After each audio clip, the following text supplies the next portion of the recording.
Welcome to the week ahead. I'm Elaine Stenson. Last week saw the US shutdown and the Italian government making the headlines.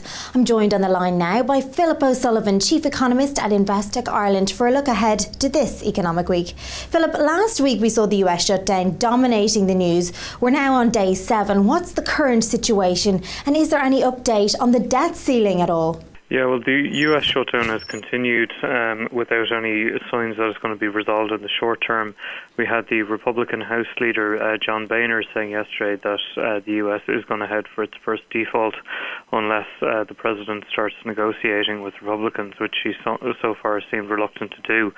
The Republicans have said that they will not pass what they call a clean debt limit increase unless the Democrats meet them with some concessions. Now, at the moment, the debt ceiling in the US is $16.7 trillion, and while the debt ceiling has been raised 76 times by our reckoning, and we believe it will be raised ultimately by 77th time, in the current dispute, it is difficult to see a clear catalyst in the short term that's going to produce that outcome.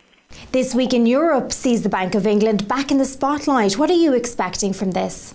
Yeah, the Monetary Policy Committee is going to be making its monetary policy announcement at the usual time, which is midday on Thursday. The meeting itself will be finishing a day earlier because a number of its members will be leaving to attend the G20 meeting in Washington. But overall, I don't think there's going to be any surprise from this month's Bank of England announcement. Indeed, looking at Bloomberg consensus, it looks like, or it doesn't look like, it just is the case that there is no dissent that we are going to have the bank rate being maintained at 0.5%, and the asset purchase target set at £375 billion. There is nobody's forecasting any deviation from that as per the two Bloomberg polls this month. I suppose in terms of what the Bank of England watchers are looking at is to what extent might Governor Carney start rolling back in guidance over the next while.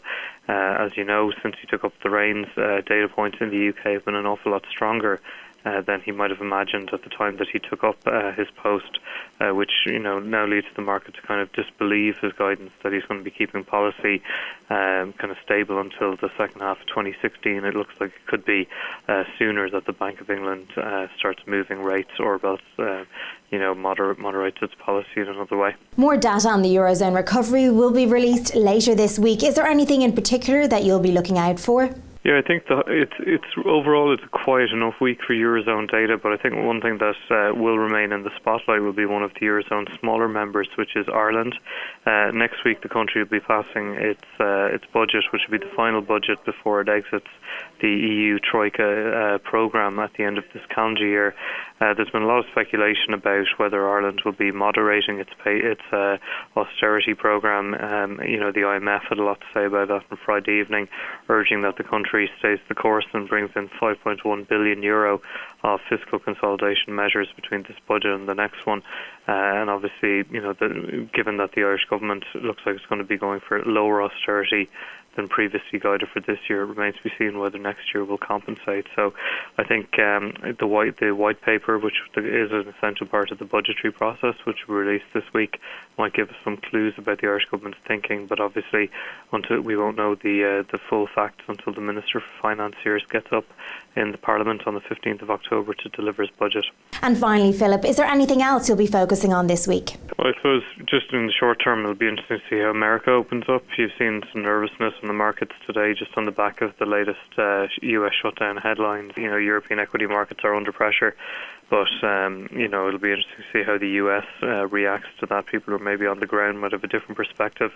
But I would note things like the VIX index, or fear index as it's known, is on Friday closed up at its highest level since June. So obviously there are some nervousness out there, but like we say, the debt ceiling has been raised 76 times. I'm quite confident it'll be raised a 77th time this time out.